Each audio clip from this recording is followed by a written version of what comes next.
else. Right, so Eddie Hearn has revealed the percentage splits that he's willing to offer Deontay Wilder should he beat Tyson Fury on December the 1st, and how many pay-per-view buys that particular fight does.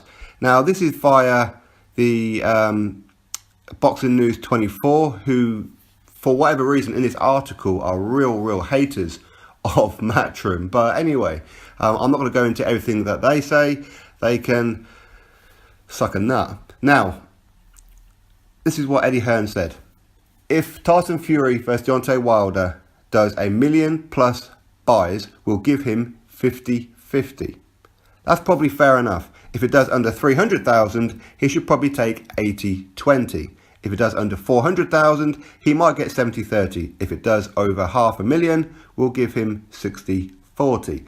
So that is Eddie Hearn's statement. Of course, he did say other things, but this Boxing News seemed to have totally messed the whole thing around.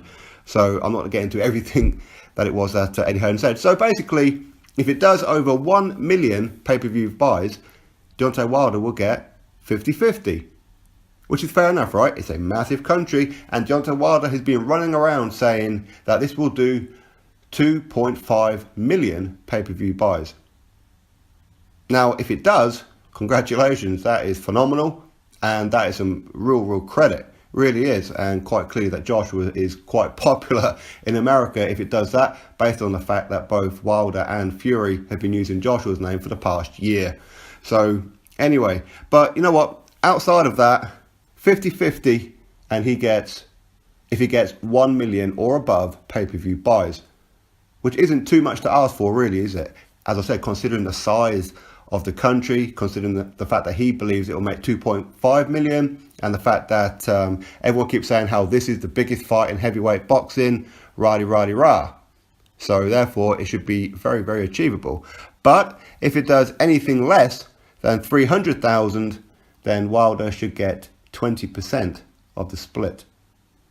Again, I think that's reasonable. So everybody who's been running around saying this is the biggest fight ever and blah and this is real exciting, this is a real legitimate heavyweight fight, not mentioning the fact that Tyson Fury's been out of the ring for God knows how long, put on how much weight, with mental issues, put in what substance in his body, and alcohol, with a whole UCAD and British Boxing Board of Control situation. They don't mention all that because they don't want it to look like Wilder has taken a cherry pick, and that's exactly what he's done. Let's be real. So, yeah, I totally agree with this one, to be fair. If it does anything less than 300,000 pay-per-view buys, then 20% goes to Wilder.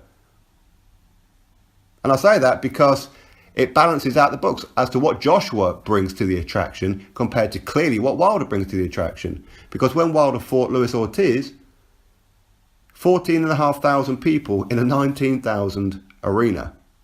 That is terrible, absolutely terrible. But he's running around saying how he wants 60-40 in his favour. He may accept 50-50 if he's feeling generous. So either he don't want the fight or he's clowning, one of the two. So yeah, there it is. 50-50 if it does over 1 million. If it does under 300,000, 20%. If it does under 400,000, he might get 70-30. If it does over 500,000, then 60-40. So there you go. So Wilder needs to really promote the hell out of this fight, and all these little fangirls over there need to really be pushing for people to buy the pay-per-view. As in, don't encourage people to illegally stream it, because we know this is what a lot of these people do. You see, they'll talk about fights and how they want this fight and how this is the greatest fight ever, but yet they won't put their hand in their pocket. In fact, they will illegally stream it. So that's going to hurt the pay-per-view numbers, isn't it? And one good thing about America over there, as far as the boxing events go, is that they always show the pay-per-view numbers. For whatever reason here in the UK, they don't ever seem to really want to do that. It takes a long time to even get any kind of stats from anywhere. I don't know why that is, but anyway, I think that's fair enough. Wilder, he seems to think that is 2.5 million pay-per-view buys. So 1 million, very achievable, right? So anyway, drop your thoughts below about it. Click that thumbs up and of course subscribe. Catch you all on the next video.